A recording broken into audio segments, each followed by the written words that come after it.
Hello guys, welcome back to the channel. This is Prateek and you're watching Sports Question, where we just don't talk about sports on the surface but in depth. And today we are back with another one of the videos. Yeah, it's been a long time since I've done a video, I know, and I have been busy. Diwali and everything.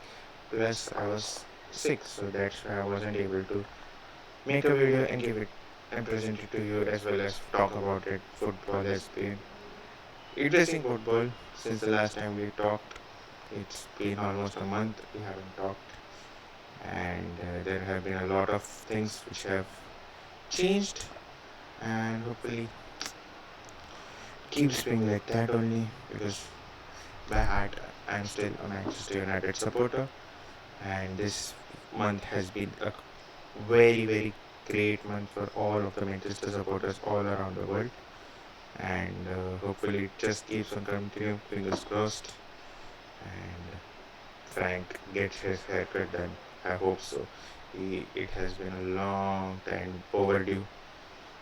5 wins is required, 3 done, and hopefully this week, being my birthday week, hopefully they also get another win, and hopefully it would be good news for every Manchester United fan. They will be facing Nottingham Forest, who have got a new manager yet again, in the form of Sean Dyche, who isn't unfamiliar with Premier League, of course, have managed quite a lot of teams in Premier League. His last Premier League team being Everton, who are also doing good under David Moyes, another ex Manchester United manager. And yeah, overall it's been only Manchester United.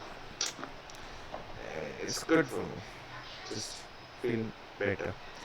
So Nottingham Forest will be facing Manchester United at home, which would be a very tough fixture to be honest, because Forest, no matter how bad their form is, last season had been an amazing dream run for them under Nuno, but how things have failed too far.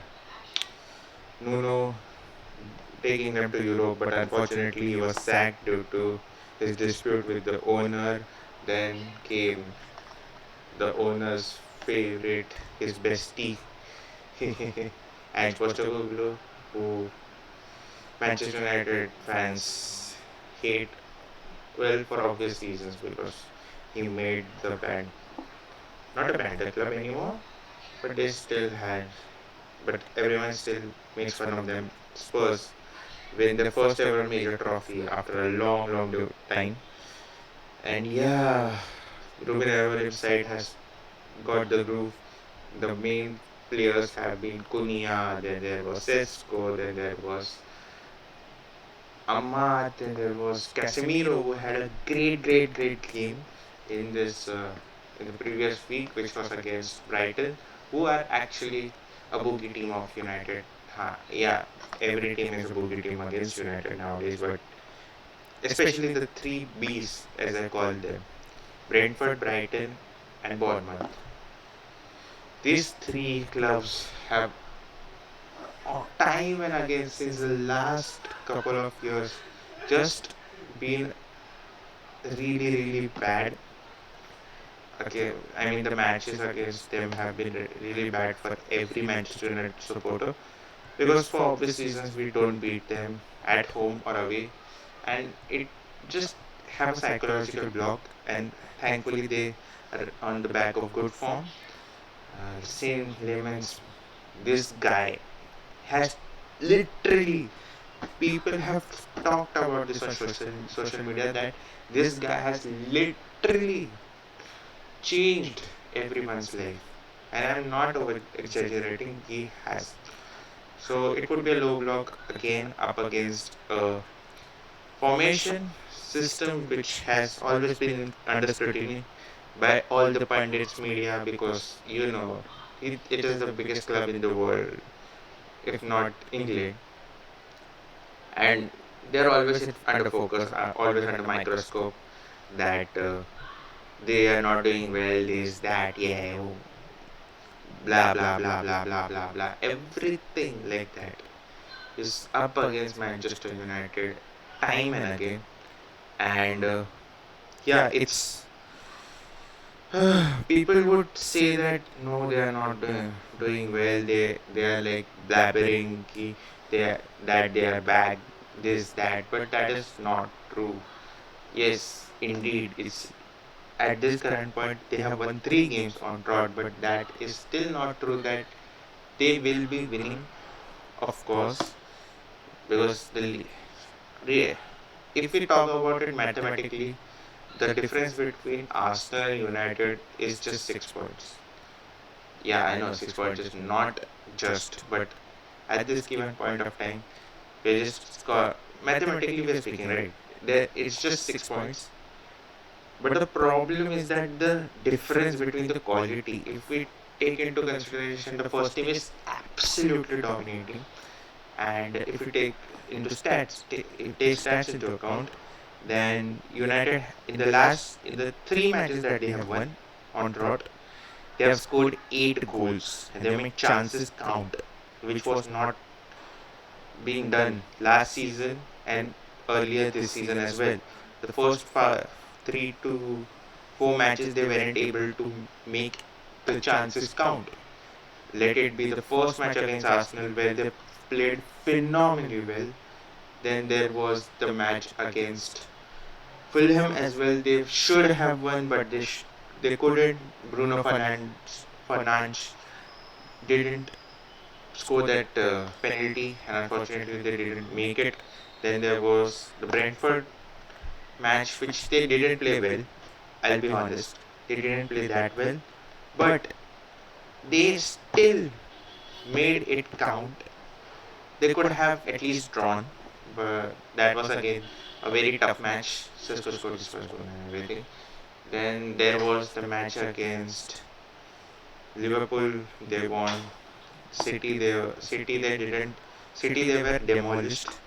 Then there was the match against Southampton. They won, and yeah, it has been a very up and down season right now because it's still early in the season and we know points table will change drastically. There isn't any difference between any of the teams. Like Sunderland is third, which is the team I'm rooting for this year. But by heart, I'm still a Manchester Mancurian, if it, although not born in Manchester, though. Yeah, not a glory hunter, but Manchester United is just close to my heart. So back to this game, I think it would be a unchanged lineup. Nah, to be honest, I think there would be one change. And I think so. This game is calling for Mason Mount to start.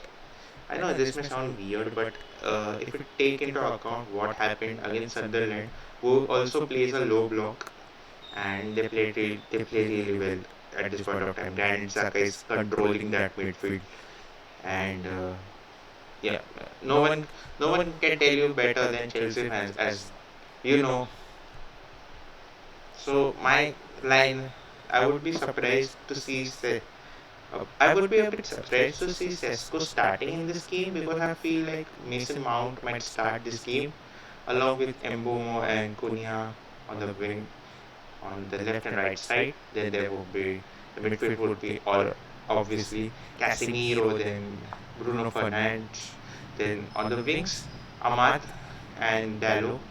Although I feel Dallo should not be played because as much as I like that bloke, he hasn't been up to the mark in this current. Even when United are winning, he's not being that top-notch defender come forward because I don't know. It just doesn't feel like he's clicking. Then the backline would need obviously. I think so. Lenny Oro might play one more game because as Amorim said that Maguire was not fit last week, he would come back, but I don't start him as of now because Sean Dyche obviously plays the low block system, so you have to break that thing, and it would just be a counter-attacking game for Nottingham Forest, and we have to dictate the terms. We have to keep the possession, because this game is really, really important at this point of time. If we build a momentum, because as we know, this as December comes in, AFCON will come, and we will lose two of the most important threat which we are posing right now to opposition teams, that is Mbumo and Ahmad, along with Mazrui, although he's not playing, but he's still an important part of the team, I feel, because he, some other way, was the best player last year going around. He was like the controller, and he was one of the positives that we found out last season. And I believe he still has a lot to give to our club, but yeah, he would also be missing out. So I feel like this fixtures going forward should be really important. And I don't know if United might get a result out of it, but I just hope, fingers crossed again, that they would. And this team is showing some form of respite. They are showing fight. They are playing for the badge. All of the social media is going crazy. Lots of videos made that they're bad, they are bad, this, that, this, that, this, that. But I believe that there is still some things that needs to be done, and I trust that Manchester United will come back, and hopefully they do with great sense and detail. By the way, I'm rooting for Sunderland, but at the same time, I